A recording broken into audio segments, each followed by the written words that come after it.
लेकिन जब समाज भीड़ तंत्र में बदल गया हो, जब समाज सड़कों पे निकल करके कब्जा कर ले,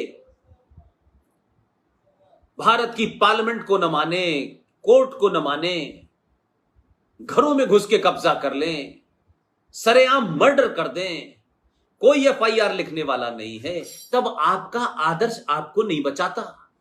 यह आदर्श तभी तक ठीक है जब समाज आदर्श होता है। तो ये जो पुलिस जिससे हम उम्मीद करते हैं, ये जो जुडिशरी है जिससे हम उम्मीद करते हैं, ये एक आदर्श व्यवस्था के हिस्से हैं। इसलिए भीड़ तंत्र और एक जिहादी मानसिकता से जब आप खूनी संस्कृति से लड़ रहे हो तो आप आदर्श से नहीं बचने वाले। आपको यह पाखंड करना है, करिए कि आप हमारे गले काटते रहिए, हमारा एक गाल पे चांटा मारेंगे, हम दूसरा गाल दे देंगे, फिर तीसरा दे देंगे, फिर चौथा दे देंगे, हम पिटते रहेंगे, लेकिन हम पीटने वाले को थका देंगे। तो आप शुद्ध रूप से कायर हैं और बेहया हैं। और जिन्होंने यह कहा वो भी मक्कार थे, कायर थे, झूठे थे, फरेबी थे।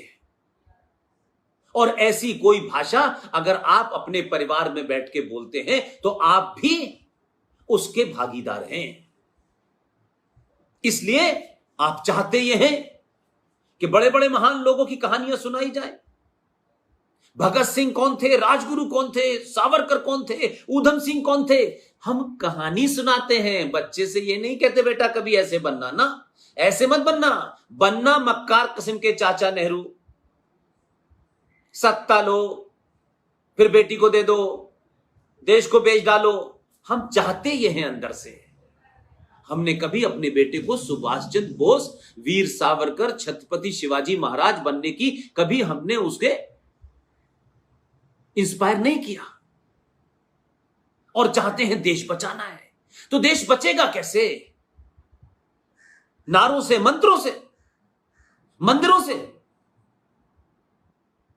अगर यही बात थी तो कुछ गुंडे अफगानिस्तान से चल के, कुछ गुंडे, कुछ लुटेरे, जैसे आज माफिया हैं बहुत सारे पूर्वी उत्तर प्रदेश में हैं, जिनके रिश्तेदार भारत के उपराष्ट्रपति बन जाते हैं। सिवान में एक माफिया डॉन है, रामपुर में एक माफिया डॉन है, हैदराबाद में एक माफिया डॉन है।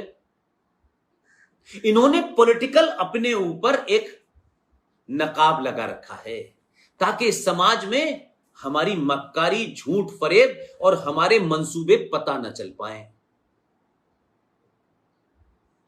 लिहाजा हम उन बातों को जोर जोर से कहते हैं और अपने बच्चों से कहते हैं, दूसरों से कहने की हिम्मत नहीं है। दूसरों से हम नहीं कहते। इसलिए हमने कहा कि सारे धर्म बराबर हैं, जो दुनिया का सबसे बड़ा झूठ है। और इस झूठ को फैलाने में 99 नहीं 110% हिंदू शामिल है, सनातनी शामिल है। मैं राजनेताओं को बहुत जिम्मेदार नहीं ठहराता हूं। राजनेता कोई भी हो, कैसे भी हो, वो सत्ता पे आते हैं, उन्हें एक संविधान की रट लगानी है, संसद चलानी है, किसी का वोट लेना है, किसी को गिराना है, आपको बांट देना है, अगड़ों में बांट देना है, पिछड़ों में बांट देना है। वो तो राजनीति करने आए हैं, करेंगे। लेकिन आपने क्या किया? आप अपने कर्तव्य बोध की बात करिए ना। आप अपनी जिम्मेदारी से क्यों भाग रहे हैं? आपका काम है पैसा कमाना, बड़ी गाड़ियां खरीदना, बड़े मकान बनवा लेना, और अपने आप को नहीं, हम तो भाई ठीक है, देखिए भाई हम नहीं चाहते हैं कि कोई झगड़ा हो। आप झगड़ा इसलिए नहीं चाहते हैं कि आपको पता है कि आप प्रतिकार करेंगे। अगर गलत बात को गलत कहेंगे तो बाहर जो खड़ी हुई 3 गाड़ियां हैं उसमें कोई आग लगा देगा। तो आप समझौता करते हैं, नहीं सब ठीक है, वो भी अच्छे हैं। और देखिए सारे धर्म जो है वो शांति की बात करते हैं। ये भी मक्कारी की बात है। और ये बात उनके लिए कहते हैं जिनका मजहब शांति की बात ही नहीं करता, जिनकी किताब में साफ साफ लिखा है हम इससे अलग नहीं हो सकते। आपको हमारे साथ समझौता करना है, करिए, हम नहीं करेंगे। लेकिन क्योंकि आपने अपनी सारी संपत्ति बना ली है तो अपनों को तो दूर कर दिया है आपने। ये यादव है, ये दलित है, ये ठाकुर है, ये ब्राह्मण है, ये छोटा है, ये बड़ा है, अब आप क्या करें? तो आप उनसे समझौता करते हैं। ऐसा ही समझौता कश्मीर में कश्यप ऋषि के वंशजों ने कर लिया। करोड़पति लोग थे, महाज्ञानी लोग थे, संस्कारों में बहुत अच्छे लोग थे, सत्ताओं के ऊपर बहुत दिनों तक बैठे, लेकिन अपने अंदर पुरुषार्थ नहीं पैदा करा। उन्होंने कहा हमेशा एक सा रहेगा। एक रात 1990 में उन्हीं के पड़ोसियों ने मस्जिद, कुरान और हदीस का सहारा लेकर के 2500 लोगों की हत्या की, जवान जवान लड़कियों का मांस रेप किया, मर्दों को मारा और नारा लगाया खुल के। और उनके वंशज घूम रहे हैं कि हमें कश्मीर चाहिए, कश्मीरी हिंदू पंडित मर्दों के बगैर और कश्मीरी हिंदू पंडित औरतों के साथ। यह मस्जिद से लग रहा था, जिस मस्जिद की बड़ी पवित्रता की बात कही जाती है। यह पाखंड है मस्जिद, ये सब अड्डे हैं। इस्लाम में मस्जिद पवित्र स्थान नहीं है। लेकिन हमने क्या कहा? मंदिर हो, मस्जिद हो, सब बराबर हैं। ये फिर झूठ है। मंदिर हमारी आस्था का केंद्र इसलिए है कि मंदिर में मूर्ति की स्थापना एक विधान से होती है। वहां कोई भी आदमी जाकर के कभी भी कुछ नहीं कर सकता है। हर मंदिर की अपनी एक साइंटिफिक वैल्यू है और मस्जिद कहीं भी बनाई जा सकती है। पूरे सऊदी अरब में यही हो रहा है। लेकिन उन्होंने आपको यहां सरवाइव करने के लिए मंदिर मस्जिद सब एक से, हम सब भाई भाई हैं।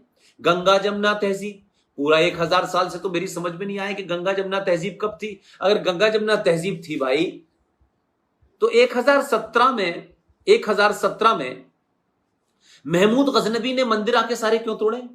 ये जो साझा विरासत की बात आज के मक्कार मुसलमान पढ़ा लिखा जो करता है, उसको मालूम है कि हिंदुस्तान में हमें जब तक ये सब झूठ बोलते रहना है, जब तक ये सनातनी हिंदू बर्बाद ना हो जाए।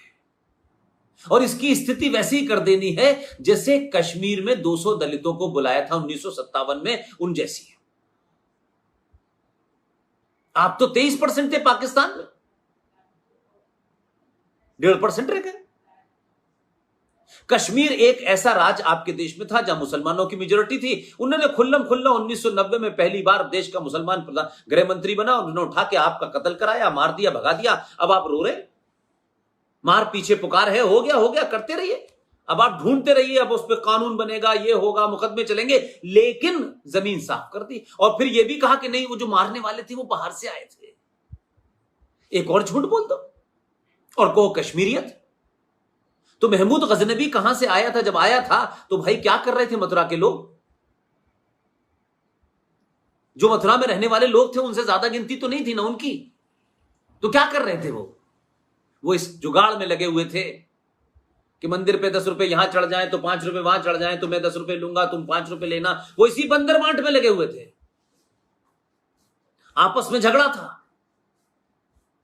तो 1024 में वही शख्स जिसने मथुरा के सारे मंदिर तोड़े, 1024 में सोमनाथ आया और कोई लाखों हजारों की भी भीड़ उनके साथ 25, 30, 40 लोग थे।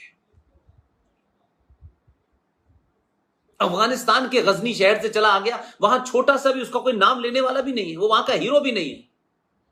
लेकिन आपकी किताबों में आजादी के बाद इन मक्कार वामपंथी इतिहासकारों ने उनको ऐसा बताया कि जैसे अगर वो भारत में ना आते तो भारत के लोगों को न खाने की तमीज थी, न पीने की तमीज थी, न सुबह कहीं जाने की तमीज थी। ये सब ज्ञान उल्टा, ताकि आप अपने पास्ट पे कुंठाग्रस्त होते रहें। इसलिए ये जो मानसिकता है, और अभी हम निकले नहीं है, अभी भी हम उसी में रहना चाहते हैं। मैं कमेंट पढ़ता हूं लोगों के, ये बांटने की बात करते हैं। तो 47 में किसने बांटा? हम तो थे नहीं। 71 में किसने बांटा? हम तो थे नहीं, तब कौन बात कर रहा था?